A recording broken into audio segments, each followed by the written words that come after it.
विवेक, तुम सीधे हॉस्पिटल ही पहुंच जाना, तरुण की तबीयत बहुत खराब है। अपनी पत्नी सुमी की आवाज़ सुनकर विवेक को एक बार तो भरोसा ही नहीं हुआ।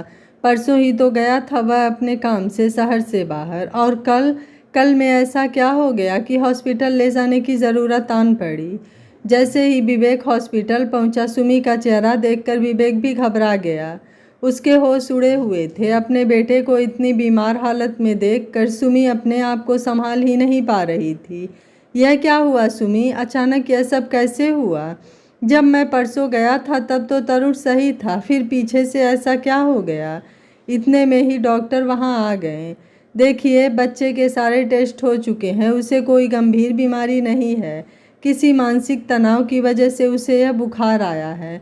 मानसिक तनाव? विवेक ने आश्चर्यचकित होकर पूछा। डॉक्टर ने फिर बोला, क्या आपके परिवार में कोई हादसा? मेरा मतलब किसी इंसान के साथ कुछ गलत? नहीं डॉक्टर साहब, सब कुछ सही है। तो क्या बच्चे को किसी से दूर किया गया है? डॉक्टर के यह बोलते ही विवेक ने सुमी की तरफ देखा तो उसने शर्म से नज़र नीची कर ली। हकीकत में 7 दिन पहले तक उनके जीवन में सब कुछ सही था, लेकिन सुमी को अपना जीवन बिल्कुल सही नहीं लग रहा था। विवेक के संग शादी को 8 साल हुए और 7 साल का उसका बच्चा तरुण। सब कुछ है घर परिवार में, अच्छे सास ससुर, प्यार करने वाला पति, बड़ा सा घर, 2 ननद जिनकी शादी हो चुकी है, और पैसे की भी व्यवस्था अच्छी है। लेकिन सुमी को यह सब अच्छा नहीं लगता था। उसे चाहिए थी स्वतंत्र जिंदगी, जहाँ पर कोई रोक टोक ना हो। आए दिन नंदों का आना जाना, उनके लिए रसोई में लग कर काम करते रहना उसे बिल्कुल पसंद नहीं आता था। चाहे वह नंदे रसोई में बराबर का हाथ बटाएं, लेकिन सुमी को तो उससे भी शिकायत है।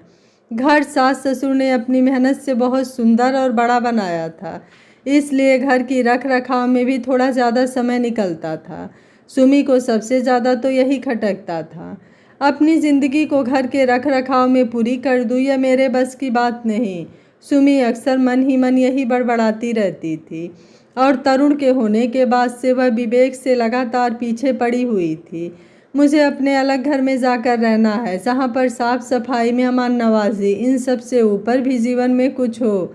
घर में तो नौकरानी बनकर रह गई हूँ। कैसी बातें कर रही हो सुमी? तुम्हारी जिद के चलते अगर हम अलग रह भी लेंगे, माना हमारी जिम्मेदारियां कम हो जाएंगी, लेकिन इतना प्यार और अपनापन तुम कहाँ से ला पाओगी? क्यों नहीं ला सकते? क्या दोस्त नहीं होते जीवन में? हम अपार्टमेंट में घर ले लेंगे। अपार्टमेंट में लोग भी कितने होते हैं। सुमी, कैसी नादानी भरी बातें कर रही हो? तरुण को अपने माँ बाबा से कितना प्यार है। जरा माँ बाबा के बारे में सोचो, वह तरुण के बिना रह पाएंगे? और अगर हम सभी ऐसे घर में चले गए तो जैसे घर में रहने की तुम बात कर रही हो, उस घर में उन दोनों का मन कैसे लग सकता है? तो क्या उनका मन लगाने के लिए मैं पूरा जीवन इन्हीं सब काम में व्यतीत कर दूं? सुमी, लेकिन घर में इतना भी काम तुम्हारे ऊपर नहीं आता है। मम्मी भी कितनी वर्किंग हैं, कितना सारा काम तो वह अकेले संभाल लेती हैं। साफ सफाई, चौका बर्तन के लिए नौकर हैं। थोड़ा बहुत रसोई का काम ही तो संभालना होता है, थोड़ा बहुत घर ही तो मैनेज करना पड़ता है। बल्कि यह तो तुम्हारे खुश होने की बात है। तुम कितने बड़े घर की मालकिन हो, और तुम अपने आप को नौकरानी समझ रही हो। तुम्हारी इन बातों से मेरा निर्णय बदलेगा नहीं विवेक। मैं निर्णय ले चुकी हूँ, मुझे अलग घर में रहना है। ऐसे ही तर्क वितर्क अब घर में रोज सुमी और विवेक के बीच में होने लगे, और इसका असर विवेक के व्यापार में भी पड़ने लगा। वह दिन भर परेशान रहने लगा। अंत में उसने अपने माँ बाप से बात करके अलग होने का निर्णय ले लिया। विवेक के माँ बाबूजी ने भी सुमी को समझने की कोशिश करी, लेकिन सुमी पर तो भूत सवार था अलग और स्वतंत्र जीवन जीने का। तरुण को शुरू में तो यह कहकर लाया गया कि वह थोड़े दिन के लिए दूसरे शहर, दूसरे घर में रहने जा रहे हैं। शुरू के 1-2 दिन तो तरुण का भी मन लग गया, लेकिन जैसे जैसे उसे यह समझ में आने लगा कि उसकी मम्मी उसे हमेशा के लिए यहाँ रहने के लिए ले आई हैं, तब से वह रोज़ वापस माँ बाबा के पास जाने के लिए जिद करने लगा। सुमी ने कभी नए नए खेल खिलौनों से, कभी नए दोस्तों से, कभी टीवी मोबाइल पर बैठा कर, तो कभी खुद साथ में समय बिताकर तरुण का बहुत मन बहलाना चाहा। लेकिन परसों के दिन जब घर में विवेक भी नहीं थे, तब कुछ ऐसा हुआ जो नहीं होना चाहिए था। क्या कहा तुमने? माँ बाबा से मिलना है तुमको? नहीं मिलवाऊंगी, और ज़्यादा रोएगा तो और पिटाई लगाऊंगी। सुमी अपने बच्चे तरुण पर चिल्ला रही थी।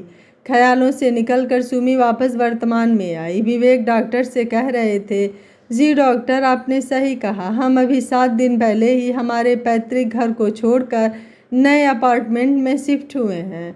अच्छा, तो फिर यह उसी का असर है, क्योंकि बच्चा बार बार बेहोशी में भी माँ बाबा को पुकार रहा है।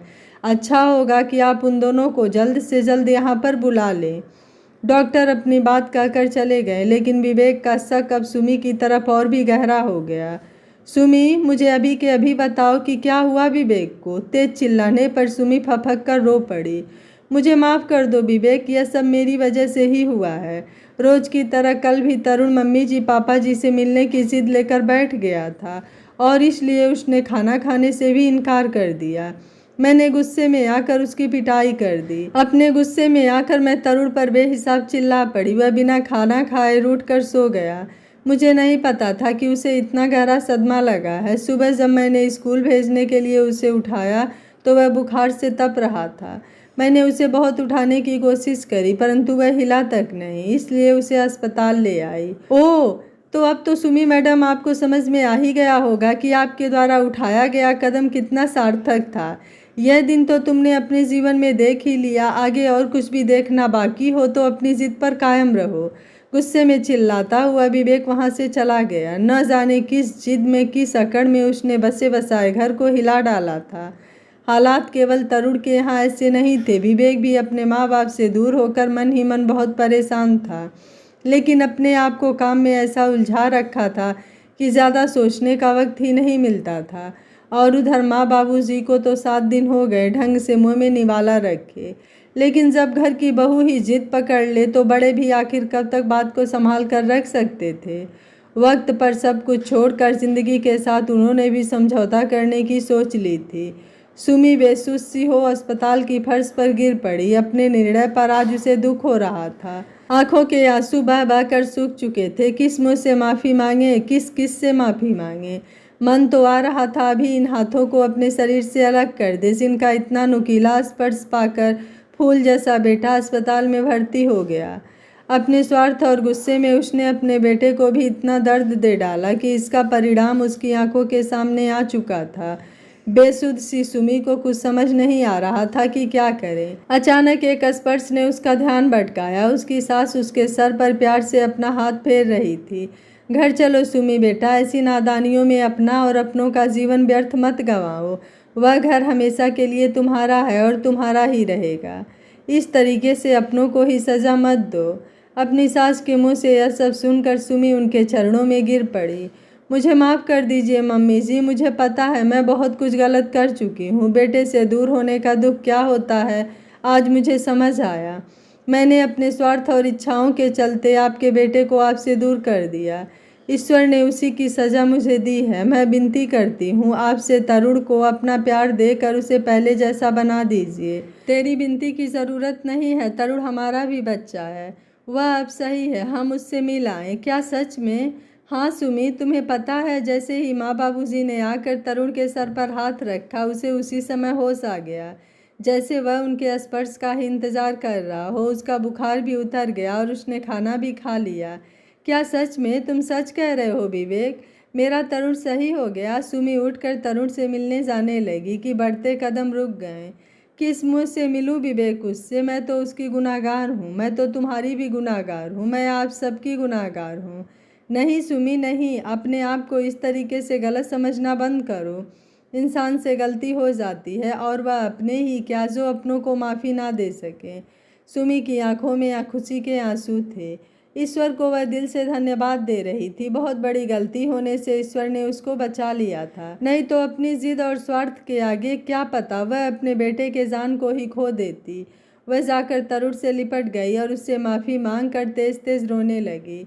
कभी अलग नहीं होने दूंगी बेटा तुझे तेरे परिवार से, नहीं हमारे परिवार से, हम सबका परिवार। आज सभी के चेहरे पर पुनः संतुष्टि और खुशी के भाव थे। पूरा परिवार एक सूत्र में वापस बस चुका था। आशा है यह कहानी आपको ज़रूर पसंद आई होगी। वीडियो पसंद आया है तो वीडियो को लाइक शेयर एंड चैनल को सब्सक्राइब कर लीजिएगा। Thank you for watching. मिलते हैं अगली कहानी में।